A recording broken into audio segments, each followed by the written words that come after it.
A major escalation just unfolded in Congress. The House Oversight Committee has officially voted to subpoena Attorney General Pam Bondi, pushing a controversial investigation into the spotlight. What triggered this move and what happens next could have serious political consequences.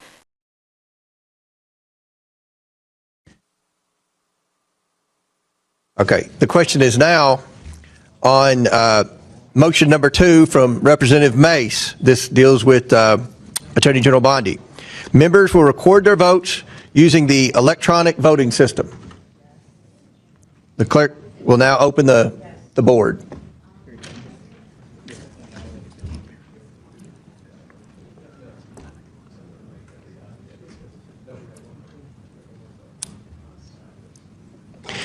Have all members?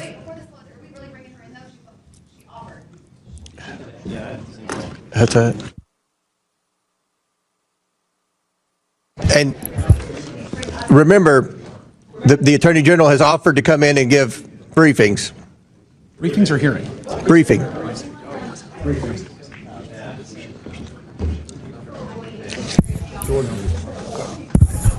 Okay. Have all members? Have all members? It's not. There's no command for her to come in, as far as I understand. Come in.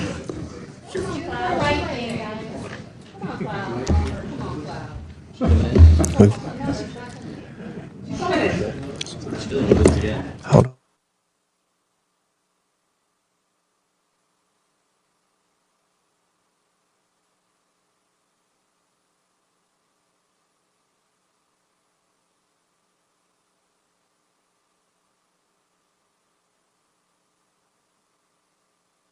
Yeas and nays have been. Regular order. Are we not closing the vote because you don't want the Attorney General to come in front of the Oversight Committee?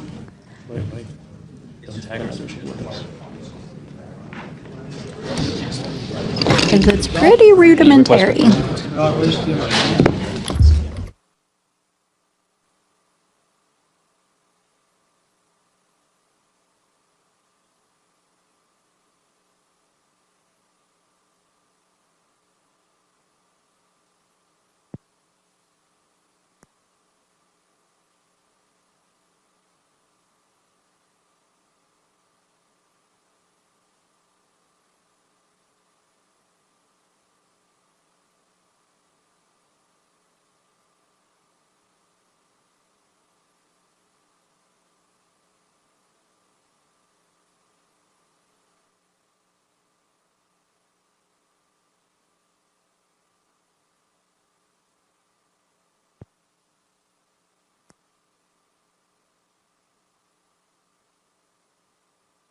Have all members voted who wish to be recorded? Does any member wish to change their vote?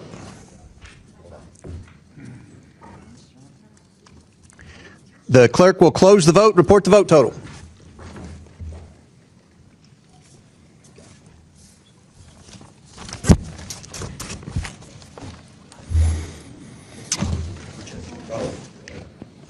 Look at what's done.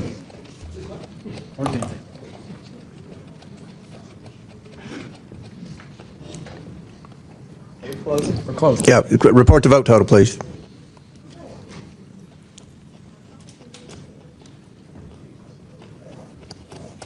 The vote total is recorded.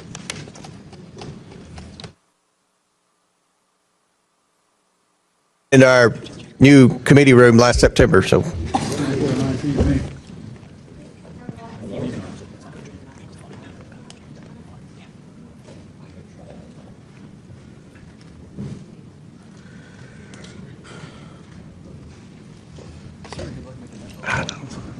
Yeah.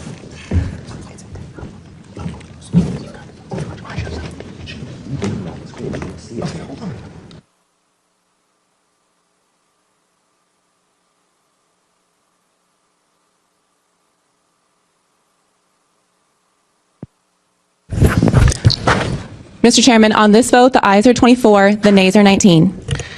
The ayes have it and the motion is agreed to. The moment the vote tally was read, 24-19, the tone of the hearing shifted from procedural to consequential.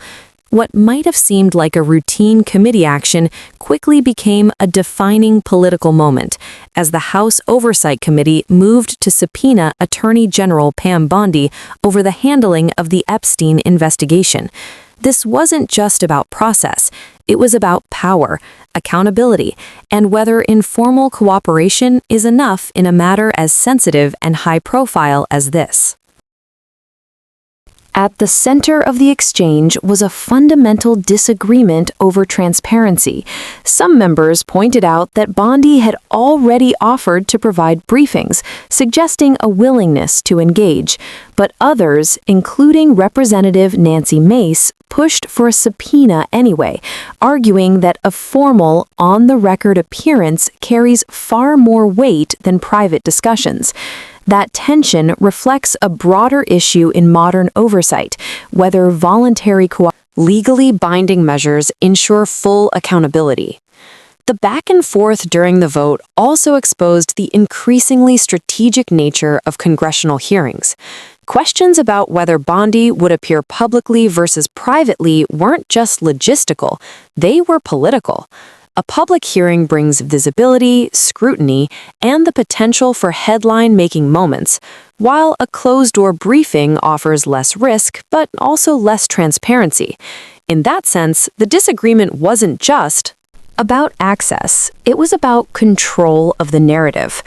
The narrow margin of the vote underscores how divided the committee, and by extension, the political landscape has become. A 24-19 result isn't overwhelming. It's decisive but contentious. That split signals that while there is enough support to push forward with stronger oversight, there is also significant even actions framed as accountability can be interpreted very differently depending on perspective. Ultimately, this subpoena marks a turning point in how this investigation could unfold.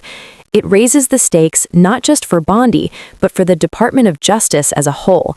If she complies and testifies publicly, it could bring new clarity or spark even more questions.